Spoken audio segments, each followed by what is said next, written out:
Hola, ¿qué tal? Nosotros somos el equipo 2. Vamos a presentar los orígenes de las diversas revoluciones en el mundo.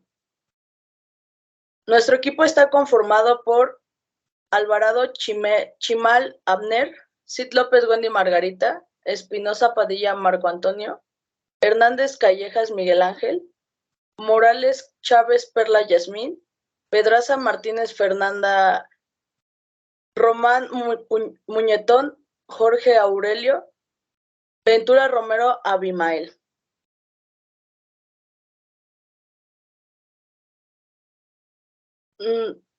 Para iniciar, una revolución es un cambio profundo, generalmente es violento en las estructuras políticas y socioeconómicas en una comunidad nacional. El gran objetivo de estas revoluciones y de estos movimientos es la toma del poder de la clase social que ha promovido este movimiento. Existen muchas revoluciones que han ocurrido a lo largo de la historia y por eso es importante saber las diferentes clasificaciones que se han hecho. Yo voy a presentarles acerca de la revolución económica.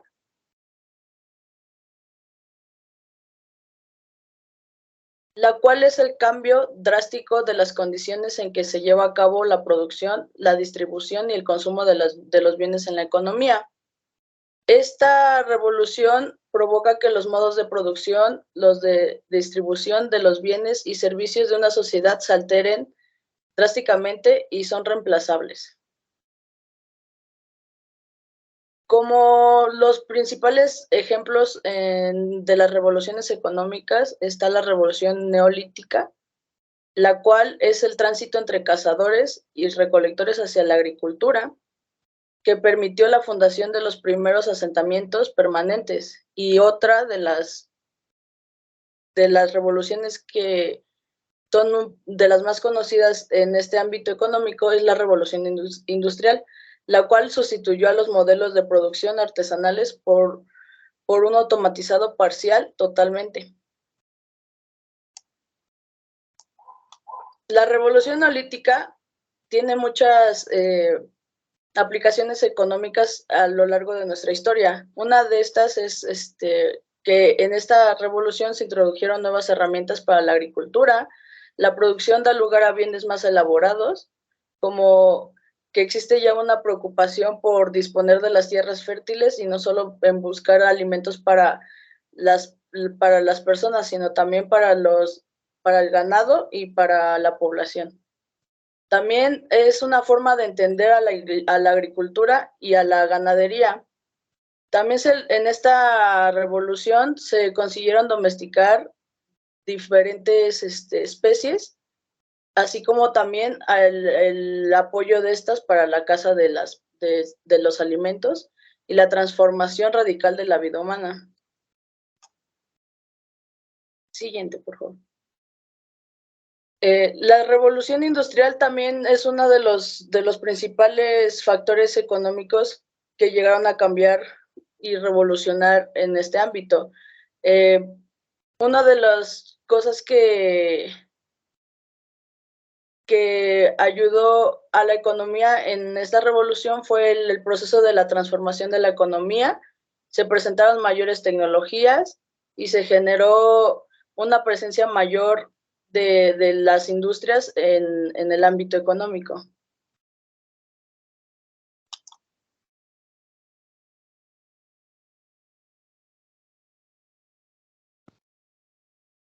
Hola, yo soy Abner Alvarado y yo les voy a dar un poco de contexto de lo que es la revolución política. Bueno, esta revolución se presenta cuando nuevas circunstancias, ya sea económicas, sociales o nuevas formas de administración, comienzan a tener un cambio en la sociedad, ya sea positivo o negativo, pero por lo general de veces para que la revolución se lleve a cabo son cambios negativos, lo cual el pueblo busca un cambio que les beneficie a todos. Una característica importante de esta revolución es de que no busca un beneficio monetario tanto para alguna persona o para un grupo de personas, ya que el objetivo de esta revolución es el beneficio para toda la sociedad. Esta revolución se da principalmente en 3 fases.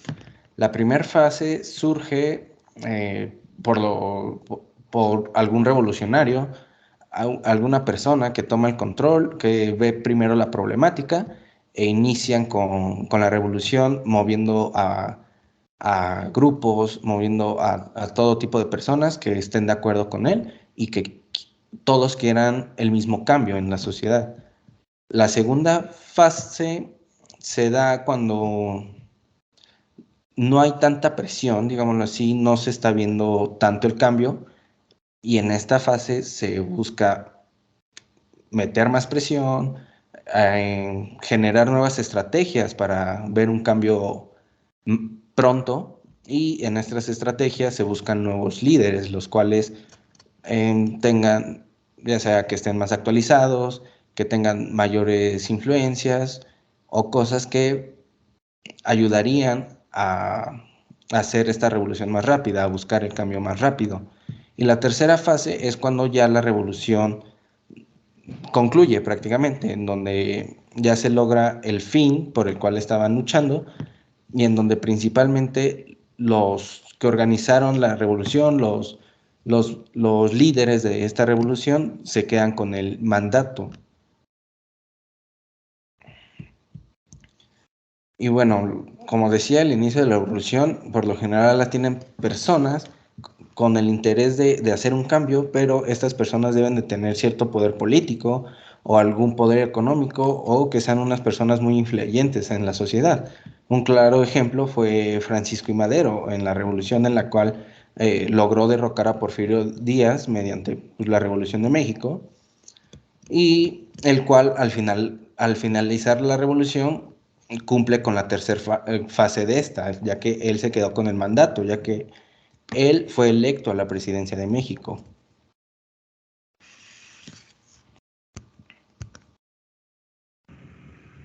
Yo les voy a hablar de los tipos de revolución social. Durante la revolución industrial dio paso a una nueva estructura social caracterizada, a diferencia de la sociedad estamental, por la división de la sociedad de 3 clases sociales. Bueno, en este caso, la revolución social, durante la revolución, las personas alzaron la voz y dijeron, no, pues ya no queremos estar de esta manera. Entonces, realizaron 3 tipos de clases sociales, como todas las conocemos, es la alta, la media y la baja. Bueno, y tienen ciertas características o tienen cierta pertenencia a cada uno de los grupos. En el caso de la clase alta, agrupan todos aquellos ciudadanos con ingresos considerablemente mayores a la media. Normalmente estos individuos tienen una formación profesional y una experiencia de prestigio. Como lo comentaba hace rato mi compañero, eso es lo que podría ser una característica para poder llegar al mandato de políticos. Y tienen mayor estabilidad económica y tienen más oportunidades los de la clase alta. Los de las clases media se pueden dividir también en la clase media baja y media alta, o sea, no están ni arriba ni abajo, o sea, tienen lo estable para poder vivir bien y para poder, no sé, mantener una familia considerable. Las personas pertenecen las personas que pertenecen a esta clase tienen un poder para la educación, para poseer una vivienda, un vehículo puede ser propio y atención médica. En la clase baja, por lo regular, está compuesta por todos aquellos ciudadanos que no disponen de ninguna capacidad económica para permitirse adquirir de bienes y servicios de primera necesidad. Por ejemplo, para los hijos de los obreros era la educación, los alimentos, transporte y a veces la atención médica. Es la clase en la que pues carecen un poquito más de ese tipo de cosas, ¿no? O sea, son como que un poquito más explotados, por así decirlo, para poder tener algunos prestigios que no son de la misma manera que los lleva la clase alta o la clase media alta. Entonces, de hecho, las personas que empezaron durante la revolución, como las guerras sociales, por así decirlo, fueron los de la clase baja, porque siempre lucharon por sus derechos para, por ejemplo, tener la educación, alimentos, todo lo básico. Pero, como es siempre, pues las clases más altas, pues obviamente no le van a permitir ese derecho tan fácil. Entonces, pues es donde se dividieron las tres clases, y pues es lo que se considera como socialismo. Y con el paso del tiempo, los obreros, bueno, como les mencionaba, con el paso del tiempo los obreros también se organizaban en los sindicatos y partidos políticos para luchar sobre sus derechos y bienes.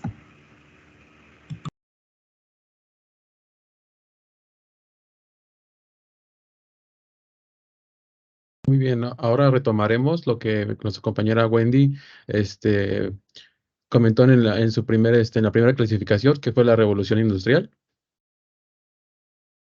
Que una revolución industrial se denomina a revoluciones con grandes transformaciones sociales debido a los avances tecnológicos, con un futuro de descubrimientos importantes, fruto de descubrimientos importantes en el desarrollo científico de la humanidad. En este caso, la primera revolución industrial fue un proceso de cambio económico y técnico organizado y desarrollado en Gran Bretaña entre 1780 y 1850, que provocó profundas transformaciones en las actividades productivas de las sociedades occidentales. La segunda revolución inicia a mediados del siglo XIX y se caracteriza por los avances tecnológicos tales como el desarrollo de la electricidad y la aplicación en la industria, al transporte y la vida doméstica. La tercera se puede ubicar a partir de 1920. Por esta época, la aviación y la astronáutica recibieron grandes impulsos, de igual manera que se comenzó a trabajar en el empleo de la energía atómica, la electrónica y la cibernética. En el campo de la biología aparecieron los antibióticos, se desarrollaron medios de comunicación, radio, televisión, cine e informática. Y, por último, los medios de transporte. En el caso de la cuarta revolución, se le denomina como Industria 4.0, ya que aún no concluye y sigue en su desarrollo. El rasgo característico de esta revolución es que lo constituye la llamada automatización industrial o imperio de las máquinas programadas, controladas por medio de computadoras. Implica la promesa de una nueva revolución que combina técnicas avanzadas de producción, operaciones con tecnologías inteligentes que se integran a las organizaciones, a las personas y a sus activos. Los principales factores que afectaron estas revoluciones son constantes. Digamos, no pertenece cada uno a un tipo de a una sola revolución. Es decir, estas condiciones, estos factores han sido recurrentes y han cambiado drásticamente conforme pasaron los tiempos y han requerido nuevamente ser consideradas para las revoluciones. En el caso de las condiciones climáticas, el desarrollo del comercio, desarrollo de la agricultura, estabilidad política, desarrollo de la ciencia y crecimiento demográfico.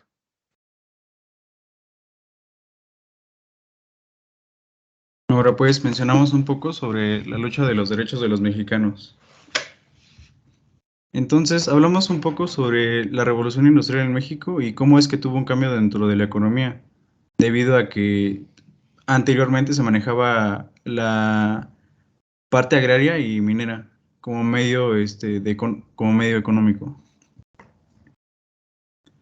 Posteriormente comenzamos con lo que es el proceso de industrialización de México, que como podemos ver, pasó 150 años después, debido a que México atravesó por una serie de problemas porque estaba dominado por la monarquía española. Entonces, esto no permitió que el desarrollo de la industrialización fuera a la par que otros países. También se produjo entonces una emigración del campo hacia la ciudad, debido a que la industrialización obviamente fue principalmente en las ciudades, y también tuvimos la incorporación de la mujer dentro de la industria. Esto cambió de cierto modo la infraestructura del país, ya que no solamente tenía ahora como principal objetivo la parte agraria y la parte minera.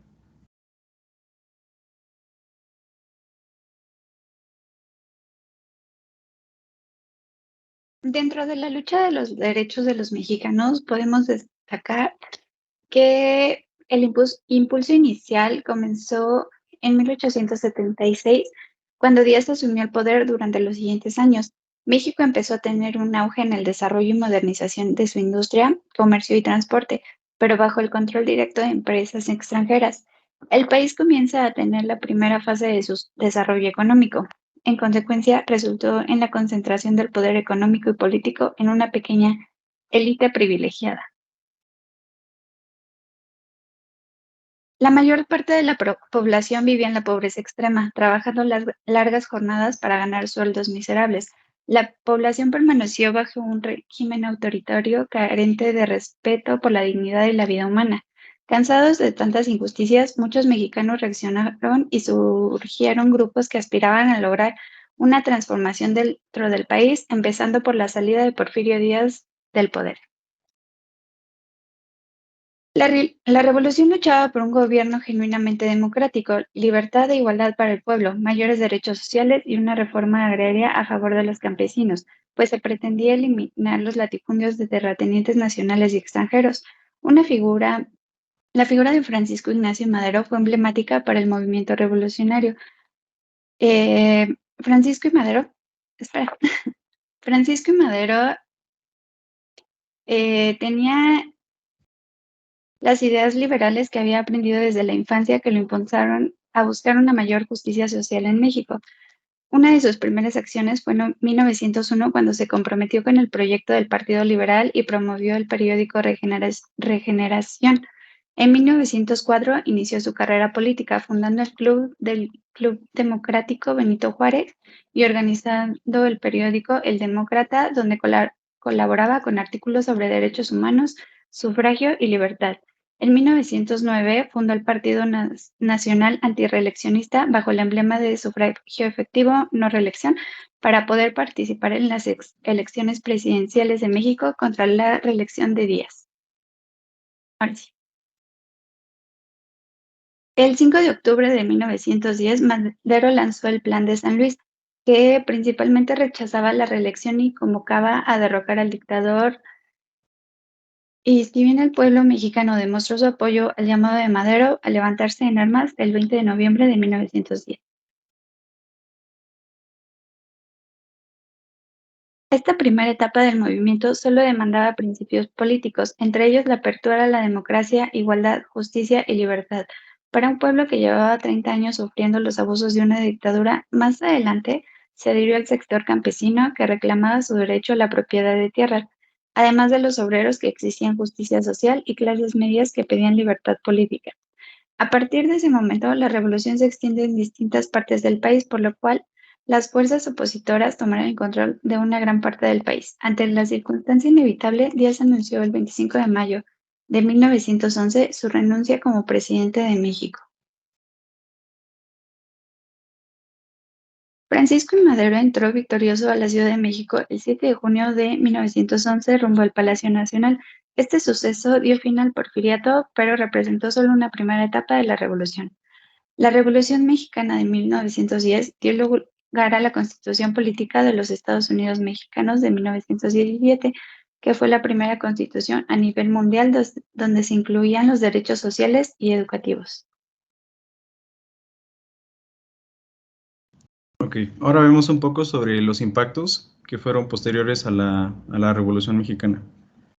Bueno, como sabemos, esta había estallado en el año de 1910 y pues posterior a esto, una vez que finalizó, se crearon las bases jurídicas que ayudaron a reformar a la reforma agraria, por lo que había contribuido a democratizar la propiedad de tierra. Los campesinos pudieron ocupar tierras que antes le pertenecían a los terratenientes. Y posteriormente vemos un poco sobre las etapas de proceso de industrialización. Aquí tenemos principalmente la economía clave, que como primera etapa, que fue durante los primeros 25 años del siglo XIX y ayudaron a construir el inicio de los procesos de industrialización. Posteriormente, a partir del año de 1933, hubo una producción de grandes transformaciones dentro de la organización político-social, ya que la misma política de expropiación y hubo una nacionalización de ferrocarriles y de petróleo.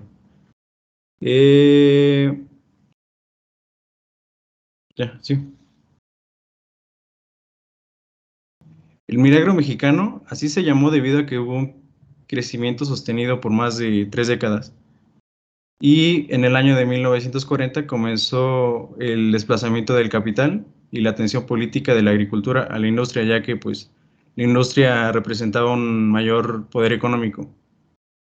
Después de que estallara la Segunda Guerra Mundial, no hubo como tal un descenso, sino que se creó por parte del gobierno de México las condiciones que fueran favorables para que éste pudiera avanzar y no detenerse. Posteriormente, el Estado mexicano apoyó a la industria nacional y creó algunos organismos que son los que estamos viendo abajito, que siguen actualmente presentes. El impulso que tuvo a nivel industrial fue que principalmente se enfocó en la industria eléctrica, en la química, en la siderúrgica, en la industria mecánica y en la petrolera de nuestro país, que actualmente pues fue la que tuvo un mayor impulso, la industria petrolera. Hablamos de que en el año de 1960 y en el año de 1980, el Producto Interno Bruto tuvo un incremento del 6.5%. Y esto se debió a todos los impulsos que había hecho México a las industrias anteriores mencionadas. Posteriormente entró en un periodo de crisis en el que el Producto Interno Bruto fue aproximadamente del 0.5% anual. ¿Y qué impactos tuvo dentro de la población? El modo de producción semifeudal dio paso a la producción intensiva en el campo, del campo a la ciudad. Todo lo que tenía México invertido hacia la parte del campo, hacia la parte agraria, fue trasladado a la parte de la ciudad para ayudar al crecimiento industrial. También se produjo un cambio en la mano de obra del campesino. Entonces, la mayor parte de campesinos que pues trabajaban en sus tierras o en las tierras del señor feudal migraron hacia las ciudades, por lo que se puede ver que la orientación o todo el impacto se le trató de dar hacia la industrialización. Entonces, las mujeres también participaron dentro de este impulso de la industria, por lo que ellas se incorporaban a la parte de las fábricas.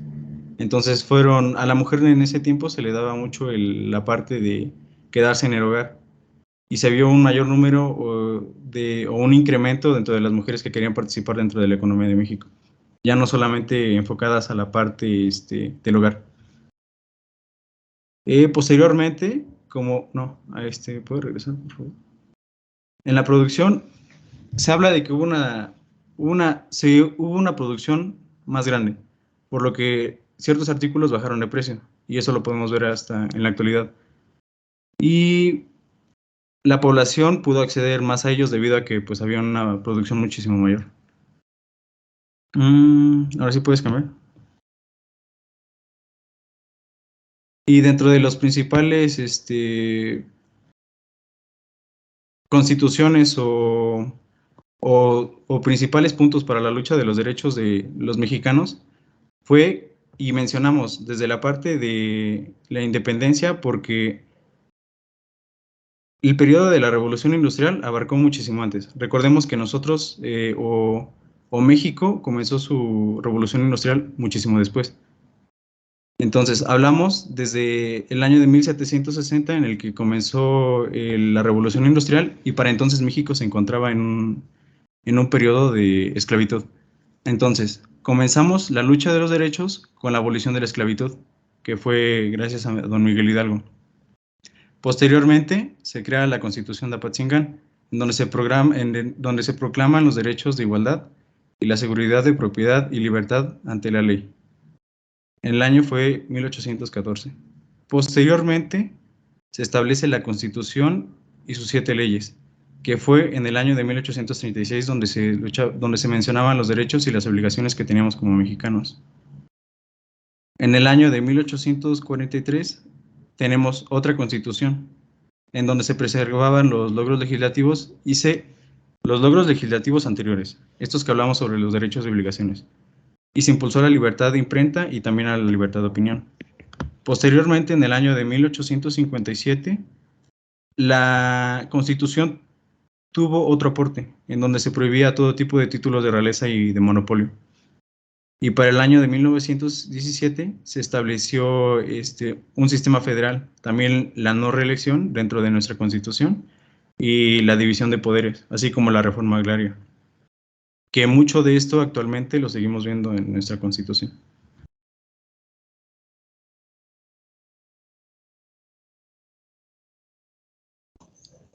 Buenas, yo soy Jorge Aurelio y les voy a hablar un poco de lo que son las conquistas derivadas de la Revolución Industrial. Siguiente, por favor. Bueno, para empezar fue el aumento de la productividad. Esta tiene su origen en la automatización de diversos procesos industriales, pues tareas que antes parecían imposibles de realizarse solo con un hombre, ahora son una realidad.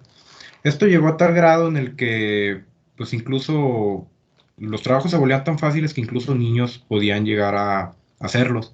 Esto llevó a ciertas prácticas innobles en las que se les explotaba a los menores al grado de no pagarles y someterlos a jornadas laborales muy largas, pero la ventaja que tuvo es que se podía producir en masa a precios relativamente bajos, cosa que antes no se podía hacer.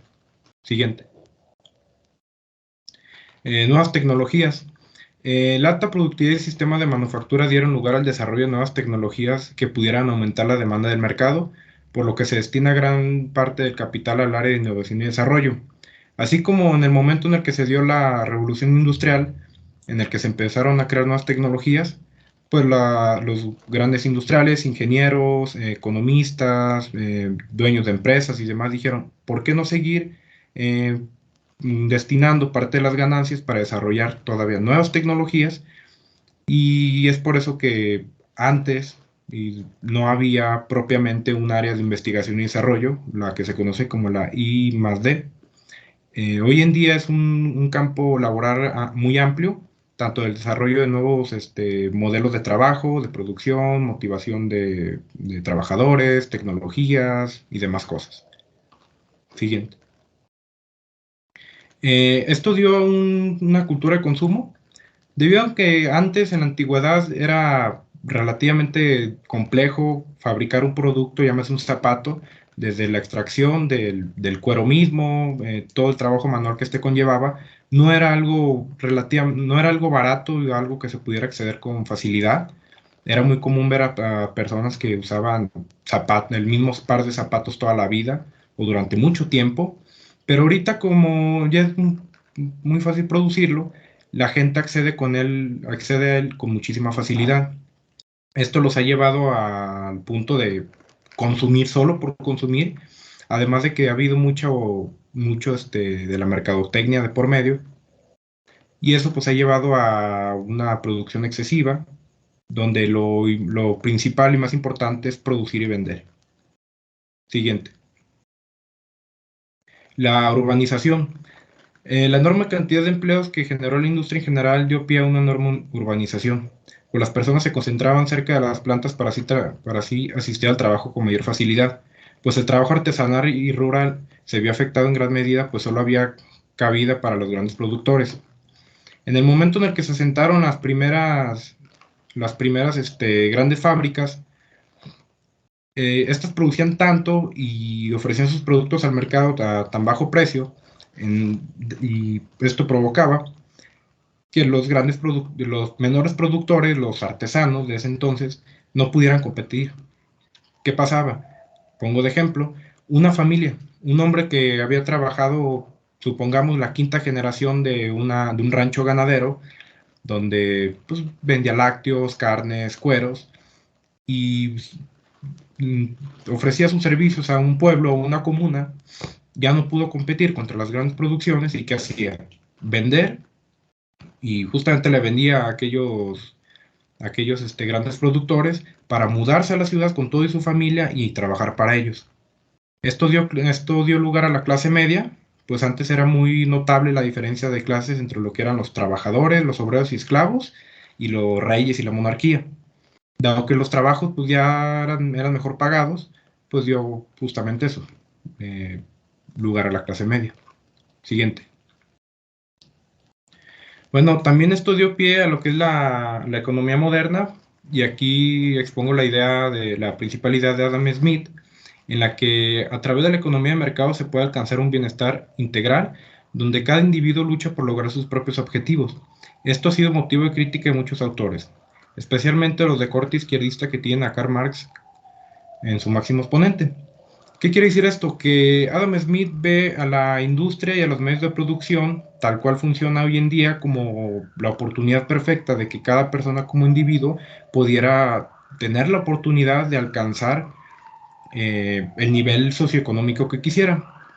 Pero realmente no es tan así, pues las estadísticas no lo reflejan, y esto ya en su momento ha sido criticado por Karl Marx, y hoy en día aquellos que siguen su misma filosofía.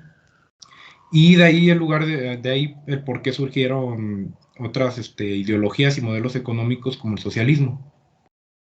Siguiente.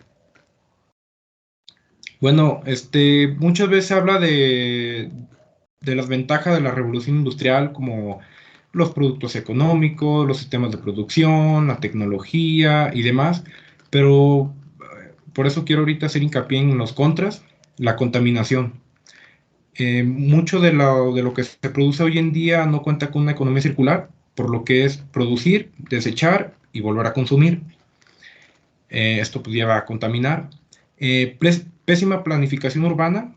En algún momento nunca se llegó a pensar que se llegaran a dar estas grandes urbes alrededor de las fábricas, lo que ha llevado a ciudades caóticas con largos trayectos ahora sí que de traslado. Dar un ejemplo, la Ciudad de México, uno nunca se pensó que llegara a ser tan grande. Nunca nos imaginamos estar 2 a 3 horas en el metro estancados, porque nunca se planeó. Y esto también dio lugar a condiciones sanitarias deplorables y demás. Abuso de poder por los patrones.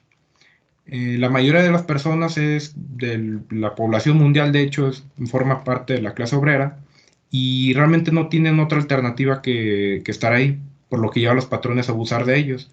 Desde, pues, malas pagas, excesivas horas de trabajo y demás. Y no solo queda entre la relación patrón y empleado, sino también ahora sí que, tratos ilícitos entre gobiernos, mafias y un sinfín de demás tratos que hay por ahí. El trabajo infantil, como ya había mencionado, los trabajos se volvieron tan fáciles, donde ya no se requería una fuerza de trabajo muy grande, por lo que se llevó a los niños a incluso trabajar. Y el hiperconsumismo, estar constantemente consumiendo, desechando, sin ninguna clase de responsabilidad, porque el sistema te lo permite. Así de simple. Más que nada el sistema de producción. Siguiente. Bueno, pues ahora vamos a enfocarnos un poco más en las consecuencias de la revolución industrial, pero en México. Y pues comenzaremos viendo el impacto que tuvo este evento en el país. De aquí podemos rescatar que, aunque la mayoría de estos cambios económicos que se han mencionado anteriormente, los tecnológicos, los sociales, que dieron lugar en Europa y América del Norte en el siglo XIX, pues vamos a ver que no se extendieron al país de una forma inmediata o de una forma muy rápida, sino que ya pues, fue que con el paso del tiempo se sintió en el país, claro, de una forma menos dura que en los países principales o los países donde se dio el evento. Siguiente diapositiva, por favor. Comenzaremos hablando entonces con el tema del comercio. Y es que aquí la competencia global que trajo la revolución industrial, pues obviamente afectó también a México. Ponemos un ejemplo. En la industria textil, no se pudo competir con el principal que estaba en auge, que era Gran Bretaña. Entonces, pues, en la industria textil, como mencionaba, pues, tenía una deficiencia. México no podía alcanzar a Gran Bretaña. Para el siguiente tema, que son los ferrocarriles, pues vemos que con el tiempo la construcción de ferrocarriles en Estados Unidos, que fue impulsada por esta misma revolución industrial, pues también impactó en el país, donde se construyeron líneas ferroviarias que conectaron a México con el norte de América, lo que facilitó el comercio y el transporte de bienes y personas en ese periodo. Para el tema de política económica, podemos ver que las ideas del liberalismo económico que fueron promovidas por esta revolución industrial influyeron en las políticas económicas del gobierno mexicano. Por ejemplo, podemos ver en la diapositiva, como menciona, que en la fecha de 1856 se promulgó la Ley de la Libertad de Industria, que eliminaba las restricciones comerciales y promovía la libre competencia. En el siguiente punto, que es la industrialización en el país, podemos darnos cuenta que México comenzó a hacerlo en el siglo XX, tiempo después, más de medio siglo exactamente después de que la revolución industrial transformara la economía de Europa y la de América del Norte. Este proceso de industrialización se vio influenciado principalmente por 5 puntos, que son la reforma liberal, la inversión extranjera, políticas proteccionistas, recursos naturales y crecimiento demográfico. En las siguientes diapositivas vamos a desglosar un poco de qué forma fueron influenciadas todos estos puntos al tema de la industrialización. Pues vamos a comenzar con la reforma liberal, y es que con esta se eliminaron restricciones comerciales y se promovió la libre competencia. También tenemos el otro punto, que es la inversión extranjera. Aquí esta se enfocó principalmente en la industria minera y ferroviaria en el país, pero también ayudó a impulsar el desarrollo de otras industrias como la textil y la alimentaria. En la siguiente diapositiva vemos los otros 3 puntos, que son las políticas proteccionistas. Aquí estas apoyaron el desarrollo de la industria y además estas políticas incluyeron aranceles y cuotas de importación para proteger a la industria mexicana de la competencia extranjera. Otro punto son los recursos naturales, como pueden ser el petróleo, el gas natural, minerales y tierras que se pueden cultivar. La explotación y el desarrollo de estos recursos fue clave para el crecimiento de la industria en el país. Y por último, el crecimiento demográfico, porque a medida que la población de México crecía, se generaba una mayor demanda de bienes y servicios, lo cual estimuló el crecimiento de la industria para satisfacer propiamente esta demanda. Y antes de terminar las diapositivas, podemos rescatar que, en conclusión, se podría ver a la revolución industrial como un momento clave en la industria de la humanidad que cambiaría definitivamente la forma en la que nosotros vivimos, en la forma en la que trabajamos y también la forma en que nosotros nos relacionamos con el mundo. Fue a través de innovaciones tecnológicas y diferentes y distintos cambios sociales que la revolución industrial sentó las bases para la era moderna, la era en donde estábamos viviendo, y pues también transformó la economía global de formas que aún nos afectan en la actualidad. También, pues a pesar de los desafíos que enfrentó este suceso, la revolución industrial fue un proceso que impulsó el crecimiento y la prosperidad en muchos y variados países, y pues que continúa influyendo en la forma que nos estamos organizando y en la forma en la que seguimos produciendo bienes y servicios.